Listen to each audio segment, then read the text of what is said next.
ನಾಳೆ ಮೇಲ್ಮನವಿ ಸಲ್ಲಿಕೆಗೆ ಸಿಎಂ ಪರ ವಕೀಲರು ಸಿದ್ಧತೆಯನ್ನು ಮಾಡಿಕೊಳ್ತಾ ಇದ್ದಾರೆ. ಇವತ್ತು ಆದೇಶದ ಪ್ರತಿಯನ್ನು ಪಡಿತಾರೆ. ನಾಳೆ ವಿಭಾಗೀಯ ಪೀಠಕ್ಕೆ ಮೇಲ್ಮನವಿಯನ್ನು ಸಲ್ಲಿಸ್ತಾರೆ.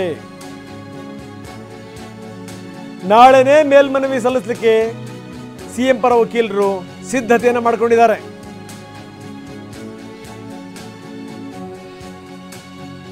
ಇವತ್ತು ಆದೇಶದ ಪ್ರತಿಯನ್ನು ಪಡೆದು ನಾಳೆ ಕೋರ್ಟಿಗೆ ಹೋಗ್ತಾರೆ. ಹೈಕೋರ್ಟ್ ವಿಭಾಗೀಯ ಪೀಠಕ್ಕೆ ನಾಳೆಯೇ ಮೇಲ್ಮನವಿ. ಇನ್ನು ಮುಂದಿನ ದಿನಗಳು ಹೆಂಗಿರುತ್ತೆ ಅಂತ ಊಹಿಸ್ಬೋದು, ಏನಾಗಬಹುದು ಅಂತ. ಸಾಮಾನ್ಯ ಸಂಗತಿ ಅಲ್ಲ.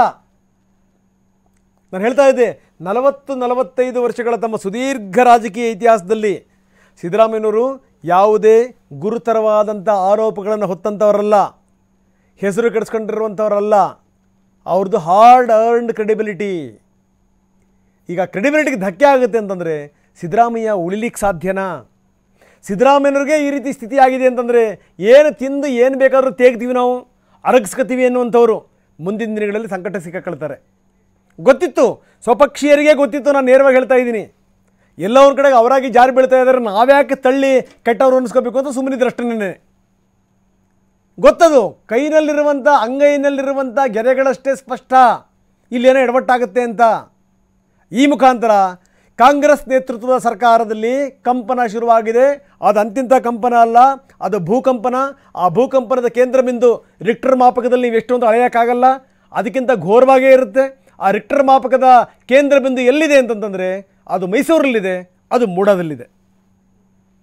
ಇದು ಕಂಪನದಿಂದ ಭೂಕಂಪನದಿಂದ ಮುಂದಾಗುವಂಥದ್ದೆಲ್ಲವೂ ಕೂಡ ಪಶ್ಚಾತ್ತಾಪದ ಕಂಪನಗಳು ಕೂಡ ಅಂತ ಅನ್ನಬೇಕಿದ್ರೆ ಮುಂದೇನು? ಇಟ್ಸ್ ವೆರಿ ಇಂಪಾರ್ಟೆಂಟ್ ಪ್ರಶ್ನೆ, ಮುಂದೇನು ಅನ್ನುವಂಥದ್ದು. ಈಗ ನೋಡಿ, ಈಗ ಆದೇಶದ ಪ್ರತಿಯನ್ನು ಹಿಡ್ಕೊಂಡು ಇದೇ ಸ್ನೇಹಮಯಿ ಕೃಷ್ಣ ಮತ್ತು TJ ಅಬ್ರಾಹಂ ಅವರಿಗೆ ಜನಪ್ರತಿನಿಧಿಗಳ ಕೋರ್ಟಿಗೆ ಹೋಗ್ತಾರೆ.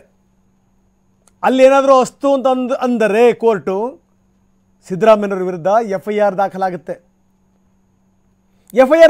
ಸಿದ್ದರಾಮಯ್ಯನವರ ವಿರುದ್ಧ. ಮುಂದಿನ ಕಥೆ ಏನು ಅದನ್ನು ಊಹಿಸ್ಕೊಳ್ಳಿ ಯಾವ ರೀತಿ ಇರುತ್ತೆ ಅಂತ. ಇಲ್ಲಿಗೆ ಬಂದು ನಿಂತಿದೆ ರಾಜಕಾರಣ. ಇಲ್ಲಿಗೆ ಬಂದು ನಿಂತಿದೆ. ಇಲ್ಲಿ ತನಕ ಸಿದ್ದರಾಮಯ್ಯನವರು ಯಾವ ಗುರುತರವಾದಂಥ ಆರೋಪಗಳನ್ನು ಕೂಡ ಎದುರಿಸಿದವರಲ್ಲ.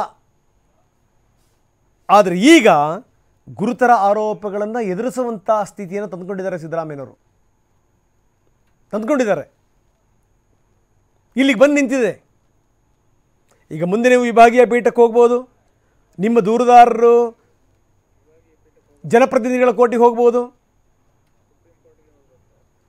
ಅದಾದ ನಂತರ ಸುಪ್ರೀಂ ಕೋರ್ಟಿಗೆ ಹೋಗ್ಬೋದು.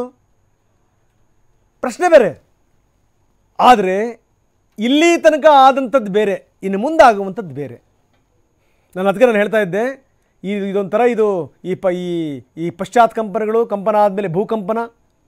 ಆ ಭೂಕಂಪನದ ಕೇಂದ್ರ ಬಿಂದು ಮೈಸೂರಿನ ಮುಡಾದಲ್ಲಿದೆ.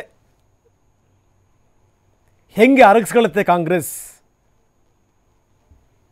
ಹೆಂಗೆ ಮುಂದಿನ ದಿನಗಳಲ್ಲಿ ಆಗುವಂಥ ಬೆಳವಣಿಗೆಗಳು ಮತ್ತು ಬದಲಾವಣೆಗಳು ಏನು ಅದು ವೆರಿ ಇಂಪಾರ್ಟೆಂಟ್.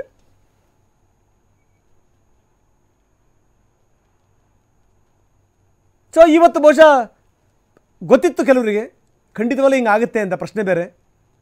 ಆದರೆ ಎಲ್ಲ ಒಂದು ಕಡೆಗೆ ಸಿದ್ದರಾಮಯ್ಯನವರ ಪಾಳೆಯದಲ್ಲಿ ಒಂದು ನಂಬಿಕೆ ಇತ್ತು. ಆ ನಂಬಿಕೆ ಎಷ್ಟರ ಮಟ್ಟಿಗಿತ್ತು ಅಂದರೆ ಅವ್ರ ಮುಖ ನೋಡಿದ್ರೆ ಗೊತ್ತಾಗ್ತಾ ಇತ್ತು.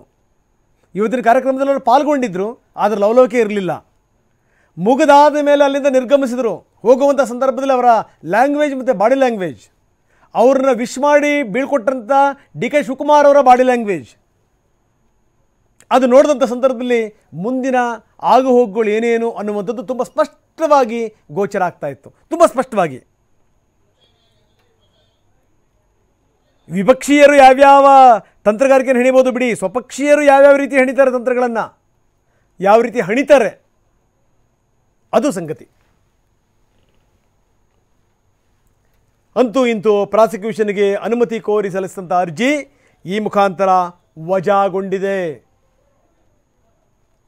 CM ಅರ್ಜಿಯನ್ನು ವಜಾಗೊಳಿಸಲಾಗಿದೆ.